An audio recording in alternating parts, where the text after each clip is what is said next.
Ahí, En lo de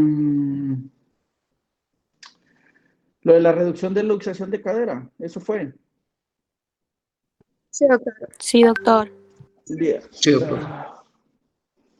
Bueno, esa es la maniobra para reducción de luxación de una luxación posterior de cadera, valga la redundancia.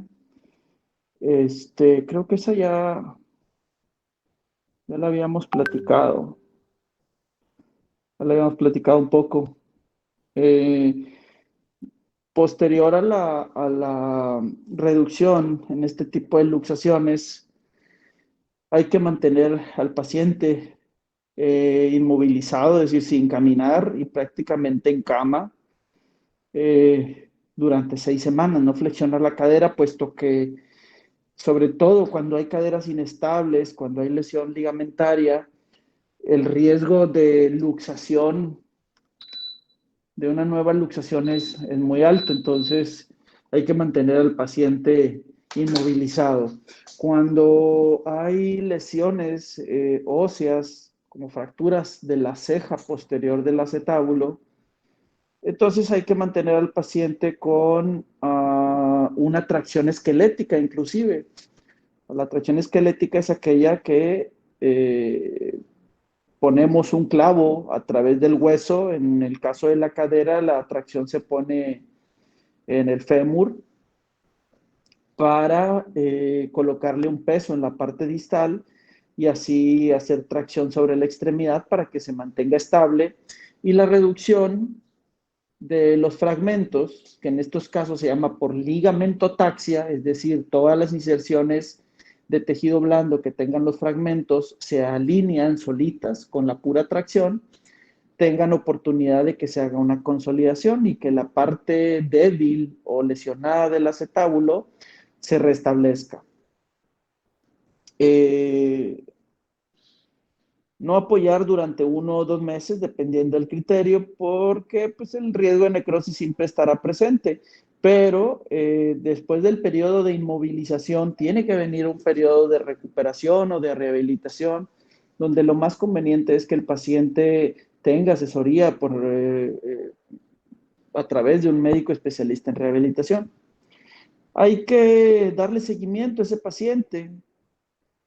Eh, lo más conveniente es que se le dé un seguimiento por medio de resonancias magnéticas.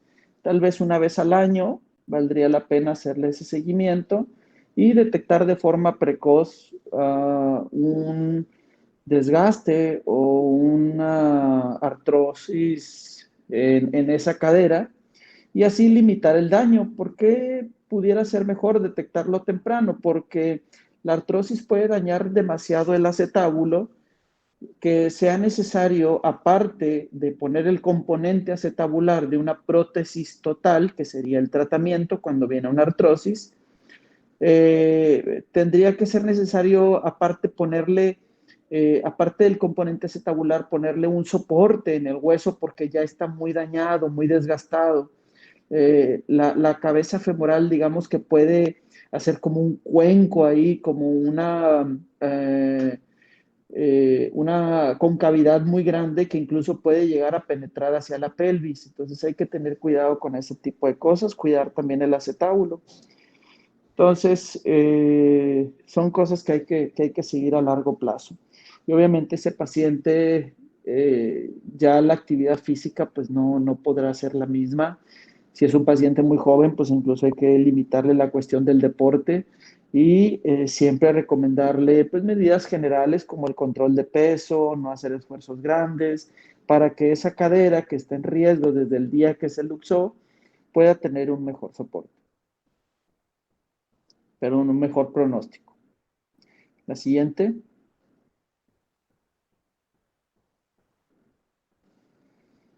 Ok, después de hacer una reducción cerrada, la verdad que lo percibes muy fácil, es decir, haces tú la maniobra y percibes como es una articulación muy grande, percibes donde cae, donde queda la reducción, es muy fácil percibirlo. Pero lo correcto es hacer una radiografía de control, aparte que, bueno, te sirve para evaluar cómo queda el acetábulo, porque al estar luxado nos podemos dar una idea de cómo puede quedar el acetábulo de lesionado, pero lo ideal pues hacer las radiografías y todavía mejor si se puede hacer una tomografía computada con reconstrucción tridimensional y valorar en ese mismo momento la estabilidad de la cadera, es decir, hacer ciertas maniobras para provocar o tratar de provocar una luxación, remedando, digamos, el movimiento o el mecanismo de lesión que lo llevó a la luxación. Entonces, si queda muy, muy estable, pues entonces le irá mejor. Si la cadera se sale fácilmente, es aquellos pacientes que vamos a cuidar más tiempo con la inmovilización o con una tracción esquelética. Por eso se menciona ahí, si la cadera está inestable, pues se utiliza la tracción. Siguiente. La reducción abierta es cuando hay una luxación irreductible. ¿Por qué puede ser ocasionado esto? Muchas veces al salirse la cadera, pues se rompe la cápsula articular y al momento de regresar esta cadera puede ser que ese tejido blando o incluso fragmentos de hueso se introduzcan en la superficie articular acetabular y que hagan que la reducción no sea posible o sea inestable porque está algo estorbando ahí. Es como si tuvieras una piedra grande en el zapato, es decir, donde no te va a calzar completamente bien el pie. Entonces, en esos casos, conviene hacer una reducción abierta de, de esa cadera. Puede ser que en ocasiones veas que es muy inestable el acetábulo y que que el caso se acompañe también de una fractura del cuello femoral o de la cabeza y de la superficie articular, una lesión muy importante. Y dices, bueno, la voy a meter, la voy a hacer una reducción abierta, la voy a meter, pero este paciente necesitará a posterior una artroplastía total de cadera. Bueno, puedes tomar la decisión de hacer todo el trabajo en una misma ocasión, tratar de reducir o mantener lo más estable que se puede esa cadera en lo que consigues una prótesis total para hacerlo todo en un mismo tiempo. Claro, si va a ser una cadera que se va a manejar sin necesidad de poner una prótesis, entonces sí lo correcto es hacer la reducción abierta y meter la cadera lo más pronto posible. Recordemos que el tiempo es importante. Entre más horas pasen con una cadera luxada, peor será el pronóstico. Pero si hay oportunidad de hacer algo más sin poner más en riesgo las condiciones del paciente, pues se puede planear de esa forma.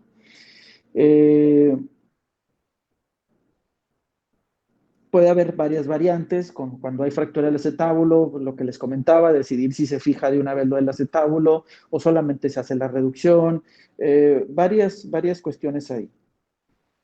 Adelante. Bien, si nosotros hacemos nuestra reducción y a lo mejor en el momento de la reducción, ya sea cerrada o abierta, no decidimos fijar el acetábulo, se puede hacer en un segundo tiempo. Le pedimos la tomografía con reconstrucción tridimensional de forma ideal y valoramos el tamaño de los fragmentos articulares, del tamaño de los fragmentos que se desplazaron. En este caso, viendo ahí la imagen de la izquierda, vemos que el fragmento de la parte posterior del acetábulo es muy grande. Por lo tanto, se decide hacer una reducción abierta y una fijación interna, colocando el fragmento en la posición que debe de ir y se colocan esos dos tornillos. Es difícil para ustedes imaginarse esto en todas las dimensiones. Esos tornillos que ven en la imagen de la derecha están por la parte posterior. Pareciera que están adelante, pareciera que están adentro de la articulación, pero no, están en la parte posterior y están completamente extraarticulares.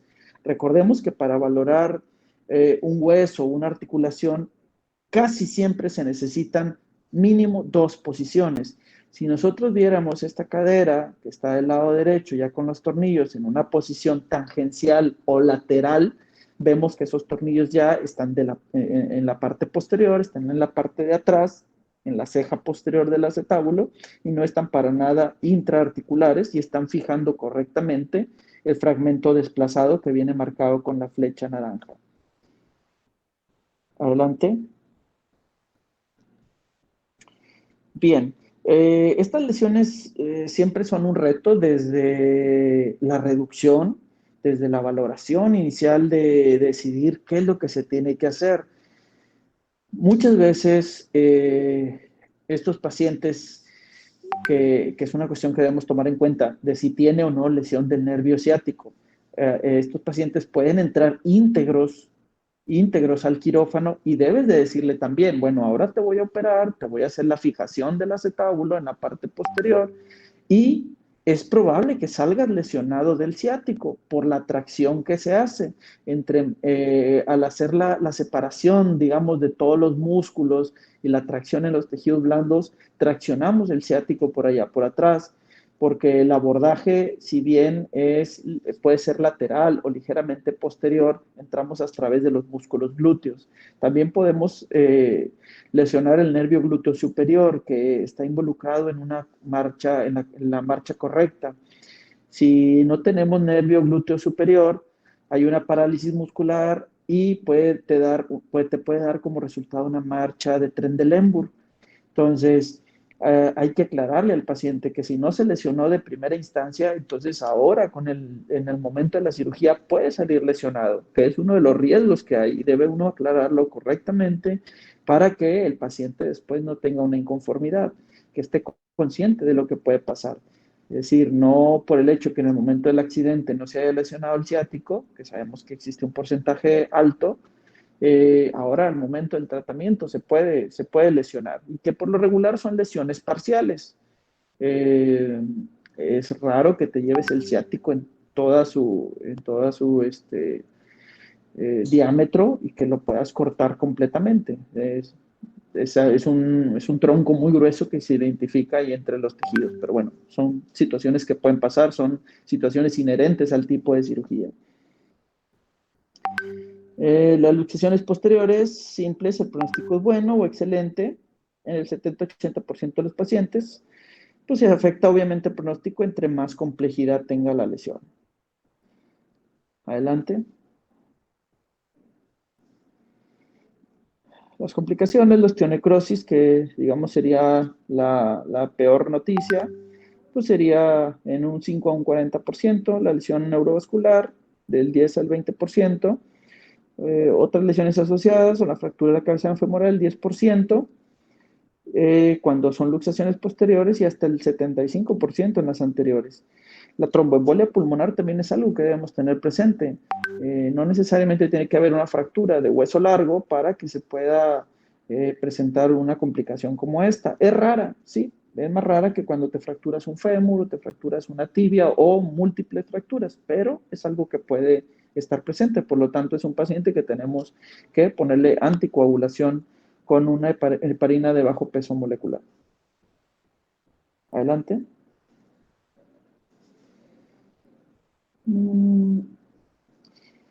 Estas son ya lesiones más complejas, cuando hay una luxación y aparte hay una fractura. Es lo que les comentaba hace un momento. A mí me tocó alguna vez un paciente que tenía una amputación de un lado, una amputación supracondilia de un lado, y tuvo un accidente y se fractura y se luxa la cadera del lado derecho. La fractura fue una fractura a nivel de la cabeza, como si fuera el acetábulo, funcionó como una guillotina al momento de luxarse y prácticamente se desprendió una parte muy importante de la cabeza, alrededor de un 30%, y era esa parte que se seccionó, era una parte importante de la superficie articular de carga de la cadera, es decir, no es lo mismo que el daño en la superficie articular de la cabeza femoral esté en la superficie de carga, que digamos que es la parte postero superior, a que esté en la parte inferior.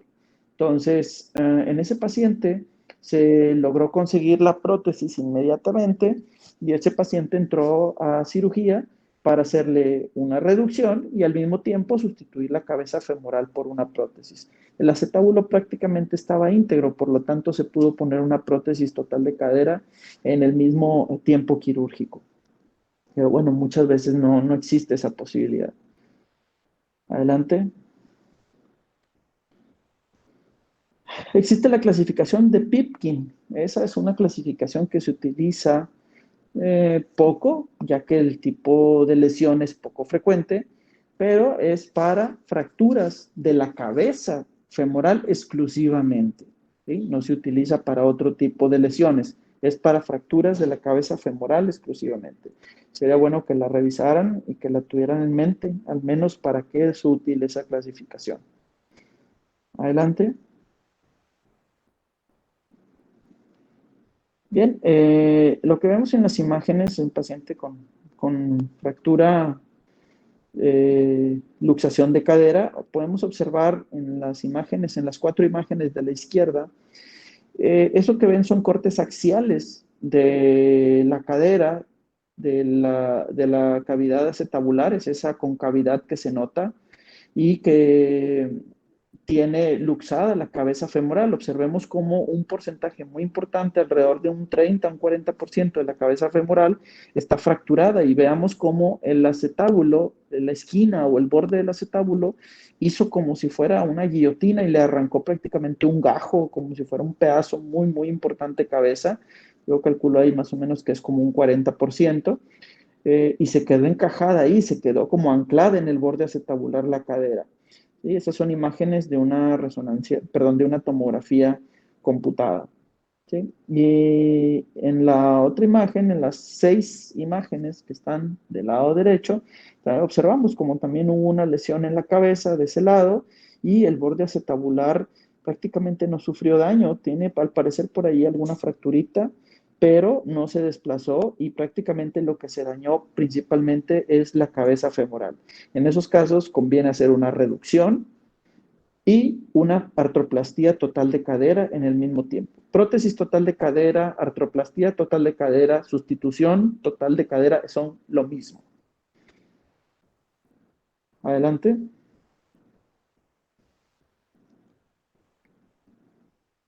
Eh, en ocasiones, cuando hay fracturas de la cabeza femoral, eh, que se valora y a criterio médico pudiera ser fijado el fragmento con una osteosíntesis, pudiera intentarse que se bueno, oye, es un paciente muy joven, tal vez si le pongo una prótesis en este momento no sería lo mejor porque su calidad de vida va a bajar muchísimo. Entonces se intenta una osteosíntesis a ver si funciona. ¿Sí? No siempre va a funcionar, pero bueno, sería una manera de darle oportunidad a ver si la pega con eso, este, y salvar así la articulación nativa. ¿Okay? En la cadera del lado, que es del lado derecho, que realmente sería el lado izquierdo del paciente, se ve una osteosíntesis mínima con tornillos ahí en el acetábulo igual. Pareciera que están adentro de la articulación, pareciera que están enfrente, pero no, están en la parte posterior y están completamente extraarticulares. Adelante, bien. Pues las complicaciones, la necrosis siempre va a estar, se haga la reducción correcta o no, siempre va a estar. Obviamente, si ya ponemos una sustitución protésica, pues ya nos olvidamos de eso. La coxartrosis o la artrosis coxofemoral, que es lo mismo, también puede estar presente. Y este tipo de casos particularmente se relacionan a un porcentaje considerable de una osificación periarticular. Eso pasa porque digamos que de la lesión original se esparcen en el tejido adyacente como virutitas o pequeños fragmentos de hueso que después pueden coalescer, pueden juntarse y dar una osificación heterotópica, es decir, fuera de sitio. Y eso puede complicar la situación. A veces que es la cápsula articular se osifica en una parte importante por toda esa virutita y como es una zona, esa parte de la cadera que contiene muchas células progenitoras, pues puede hacer una coalescencia a todas esas células, todos esos fragmentitos, y darte una osificación periarticular, lo cual es muy, muy latoso y difícil de tratar. Adelante. Ok, vamos a hablar un poco de fracturas de cadera. Sí. Las inserciones musculares son importantes y es bueno tenerlo presente porque eso te ayuda a entender el por qué después de una fractura de cadera se desplazan en la forma que lo hacen. Una cosa importante es la inserción del psoas ilíaco, que se inserta en el trocánter menor de las caderas, y cuando hay fracturas transtrocantéricas o subtrocantéricas suele provocar un desplazamiento importante hacia la parte anterior. Se angulan, el músculo te jala y al estar la interrupción de la continuidad del hueso posterior a ese fragmento o a nivel del fragmento, se tiende a desplazar esas caderas. Entonces, esa situación los lleva a un desplazamiento anterior en la parte proximal de la cadera y digamos que la parte distal se queda ahí. ¿Y por qué se rota? Recordemos que la fractura más común es la fractura transtrocantérica de cadera, ¿sí? Entonces, la presentación más común es un acortamiento y rotación externa. Mucha gente lo confundió en el examen con lo de la luxación de cadera. No, la luxación de cadera es al contrario, es una aducción y una rotación interna con el signo de la pena, una luxación posterior. En este caso, cuando es una fractura transtrocantérica, vemos que por la parte posterior, en el hueso ilíaco y eh, en el resto de la pelvis, en la parte inferior, cerca del ilion, del isquion y el pubis, perdón, hay músculos que son rotadores. Entonces, eso hace que la extremidad se vea con esa rotación externa y con el acortamiento debido al psoas ilíaco. Adelante. Esta es la vascularidad de la cadera. Es importante esto porque veamos cómo la circulación entra prácticamente a nivel del cuello femoral. Es por eso que todas las fracturas intracapsulares, sean bases cervicales, transcervicales o subcapitales, y no se diga las de la cabeza, se tratan con sustituciones protésicas, porque la circulación entra a través del cuello. Entonces, todas las fracturas que sean a ese nivel, si no se tratan con una sustitución protésica, seguramente se va a necrosar los fragmentos de esa zona hacia distal, perdón, hacia proximal. Entonces, en esos casos se tiene que sustituir de forma protésica. Si es un paciente ya muy viejito, con una expectativa de vida de 10 años o menor, se le puede poner una prótesis parcial de cadera, que es la prótesis de Thompson, la más conocida, aunque existen las prótesis también de Austin Moore, pero es mucho menos usada en la actualidad, prácticamente ya casi no se usa, y la que más se usa es la hemiprótesis o prótesis parcial de Thompson. Si el paciente tiene más de 10 años de sobrevida, entonces lo ideal será ponerle una prótesis total de cadera. La prótesis Thompson solamente se sustituye la parte femoral, la prótesis total se sustituye la parte femoral y la parte acetabular. Y tiene una extensión de vida de 15 a 20 años en los mejores casos. Por lo tanto, pacientes más jóvenes, conviene ponerle la prótesis que va a durar más tiempo. Fuera de esa zona, cuando la fractura es transtrocantérica, entonces la circulación a través del cuello femoral debe quedar intacta. Por lo tanto, no, cuando es una fractura transtrocantérica, las arterias circunflejas no se lesionan. Entonces, puede hacerse una osteosíntesis con las fracturas extracapsulares, que es la transtrocantérica y la subtrocantérica. Eso puede hacerse una osteosíntesis con diversos dispositivos. Adelante. Doctor, Go. Entonces, ¿cuánto dura la prótesis parcial de Thompson? 10 años, no más de 10, Ok, ¿y la prótesis total de cadera? 15 a 20, Ok, gracias. sí. Eh, ¿A alguien se le ocurre por qué la Thompson dura menos?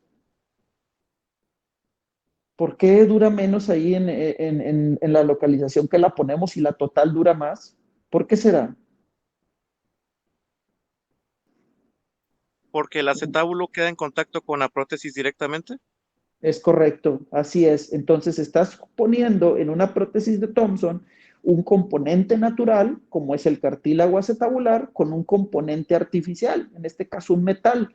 Y ese metal va lisando o va mellando, si quieres decirlo de esa manera, el cartílago y lo va destruyendo.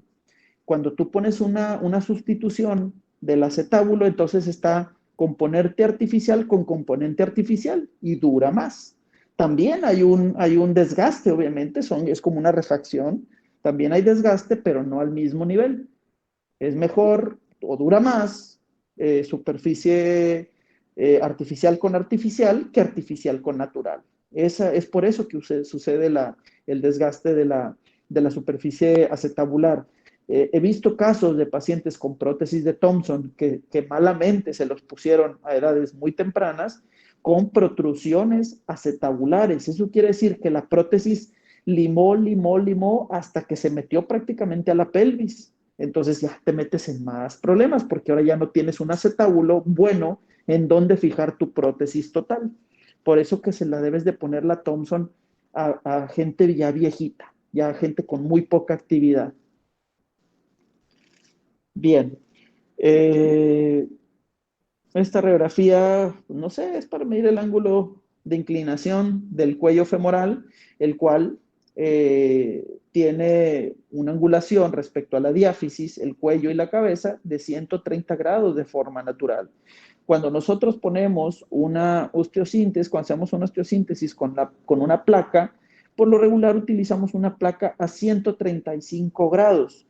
Si dices, oye, pero lo natural son 130, ¿por qué poner 135? Porque será mucho más tolerado poner un poco más de grados que menos.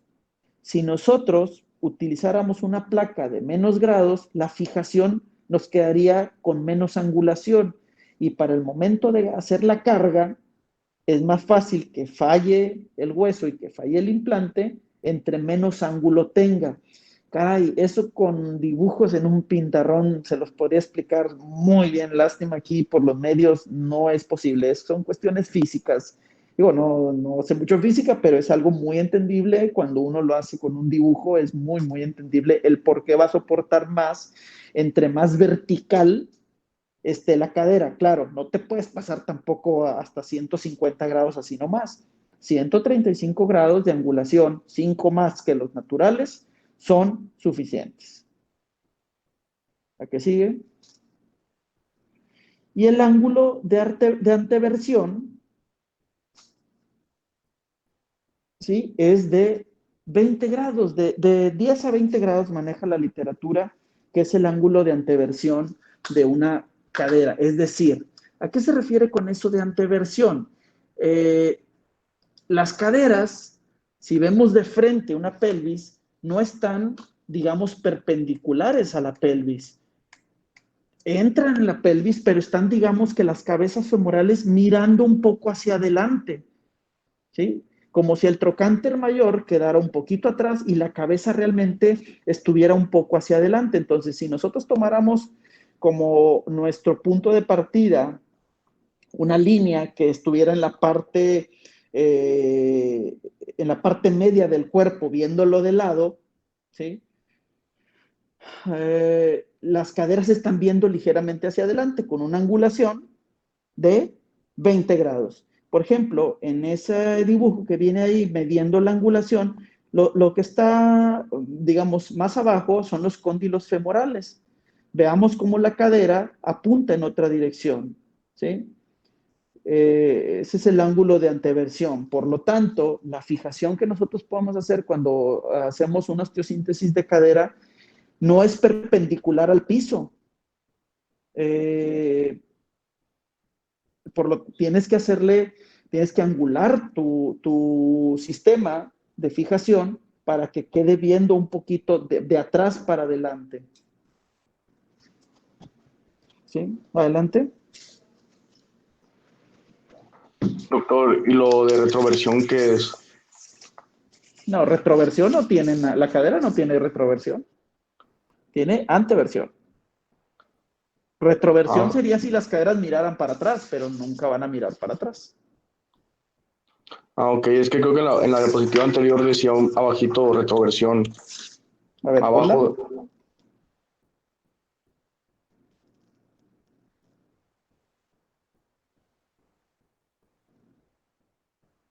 dale una diapositiva atrás, Cobos, por favor. Eso es retroversión porque... No, dice, ya lo vi. No, olvídalo, no lo tomes en cuenta, no sé por qué, a qué se refería. ¿Ok? Ok, gracias. Dale. Sí, lo que tenemos que tener en cuenta y lo que debes de saber es la anteversión, que son 20 grados. Bien, la etiología. Es mayor la incidencia en mujeres, definitivamente. Recordemos la cuestión de la descalcificación. Recordemos que eso es pues, una cuestión hormonal, también por la lactancia, por malnutrición, entonces por lo tanto puede ser no lo de la malnutrición, lo demás sí, un factor importante en que sea más común en mujeres la fractura de cadera. ¿Cuál es el traumatismo de lesión? Casi siempre es caída de su plano de sustentación. Claro que también puede ser por mecanismos de alta energía, por caerse de alturas importantes, por fracturas, accidentes automovilísticos, lo cual es más común en jóvenes, pero en abuelos es más común por caídas de su plano de sustentación. Hay una incidencia más importante en los meses de invierno, porque los abuelitos a veces que andan despiertos desde las 5 de la mañana, en invierno pues, son meses oscuros y es más fácil que resbalen, además de que muchas veces los pisos están mojados, mucha gente tiene su baño fuera de casa, entonces hay mayor incidencia de octubre a marzo. Son los meses pues buenos para nosotros, para las caderas. Hay que estar listos con todos los implantes porque siempre hay bastante. Adelante.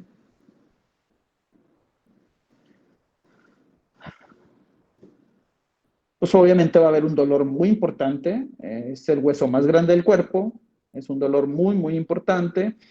Hay una rotación externa, una abducción y un acortamiento del miembro. Adelante, es la presentación más común, tomando en cuenta que la fractura más común es la transtrocantérica. No siempre tiene que estar con acortamiento y rotación externa, no siempre. Acuérdense, la medicina no es total, la medicina es muy, muy variable, no es una ciencia exacta.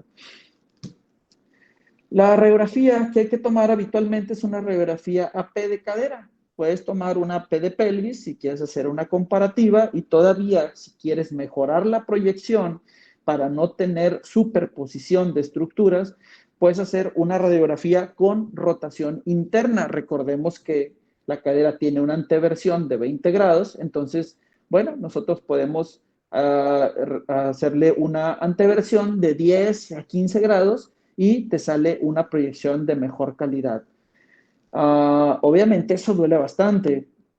Regresamos un poquito, se fractura y tiende a irse a rotación externa y un acortamiento. Entonces tú aquí tienes para poder tomar la radiografía con anteversión o con grados de rotación interna, tienes que traccionar la extremidad e irla rotando. Obviamente eso duele bastante, pero a veces es necesario hacerlo así para darte una buena idea de la fractura que puede tener esa cadera. No siempre es muy claro con una radiografía simple, así sin tracción, sin acomodarla, no siempre es fácil detectarla.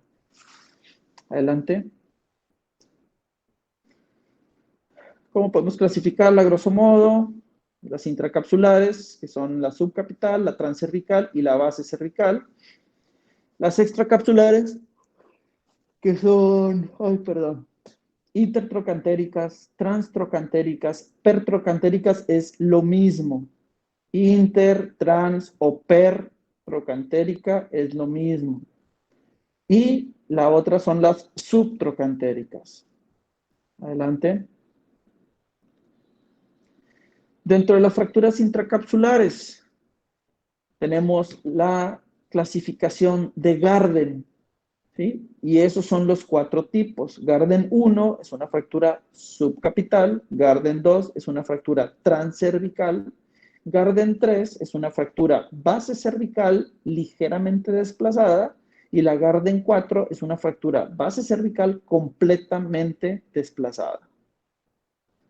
Adelante.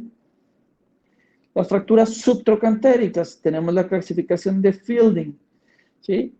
Tipo 1 a nivel del trocánter menor, tipo 2 entre 2.5 y 5 centímetros del trocánter menor y el tipo 3 desde 5 a 7.5 centímetros del trocánter menor. Entonces, todas esas fracturas que ocurren en esa zona son consideradas subtrocantéricas. Más allá de esa medida, serán consideradas fracturas diaficiarias de fémur. Eso hasta ver la superficie, hasta ver la zona distal del fémur. La zona distal del fémur ya cambia los nombres, ya sería una fractura supracondilia femoral, si está en la zona de la metáfisis distal, entre diáfisis y epífisis, ahí es una fractura metafisiaria, esa es una supracondilia femoral. Pero bueno, aquí estamos con lo de cadera y hasta 7.5 centímetros son consideradas subtrocantéricas. Claro que puede haber fracturas que se extiendan más allá, entonces estamos hablando de una fractura de cadera subtrocantérica con involucro hacia la zona diaficiaria. Adelante.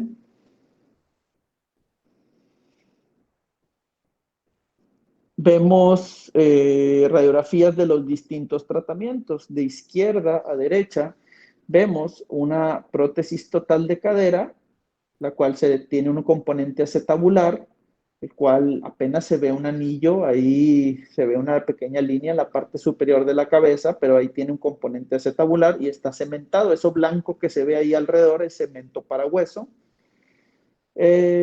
La imagen que sigue, vemos una prótesis parcial de Thompson, donde no se ve ningún tipo de cemento en la superficie acetabular y sí se ve blanco, cemento, en la superficie intramedular, en el fémur, ahí sí está cementado. Y finalmente, en el extremo derecho tenemos una prótesis parcial de Austin Moore, la cual no va cementada. No va cementada porque la prótesis de Austin Moore, que es una generación más vieja que la Thompson, se esperaban a que a través de esas fenestraciones o agujeros que tiene el vástago de la prótesis, creciera hueso, se hiciera un puente de lado a lado y eso es lo que le daba la firmeza, lo que le daba la fijación.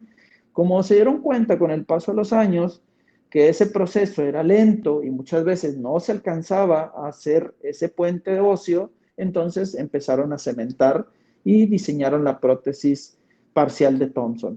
El no cementar una prótesis de Thompson es un error, puesto que es una prótesis que la diseñaron completamente para cementar.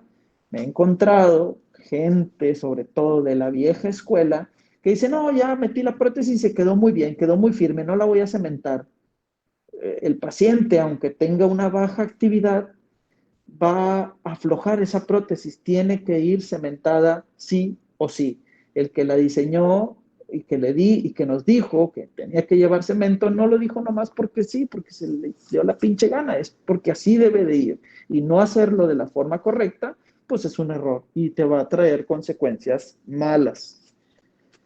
Adelante.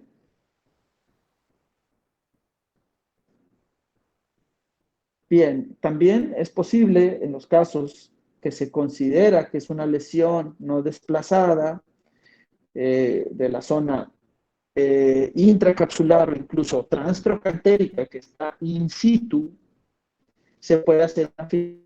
Por ejemplo, ahí vemos con tornillos anulados, se introducen y a través de esas guías, si están en una posición correcta, sí producen una serie de tornillos para hacer los tintes, y son tornillos que realizan una corrección del trazo y pudiera llegar a ser. La operación de Gibson consiste en resecar toda la cabeza femoral, dejar al paciente prácticamente así como se ve esa imagen. Dices, si no tiene cómo caminar, sorprendentemente hay pacientes que obviamente con una limitación, pero llega un punto donde se les quita el dolor, hacen una Doctor, doctor, se escucha cortado. yo también escuché cortado, como pianito. Sí, ¿Te se escuchas escucha mejor muy mal. o no? ¿No? Se escucha igual. Álgame la chingada. Bueno, ahí lo dejamos hoy. Ahí lo dejamos. Ya faltan 5 minutos. Ya tengo consulta. Ya estamos por hoy. Nos quedamos con el y lo retomamos la próxima vez.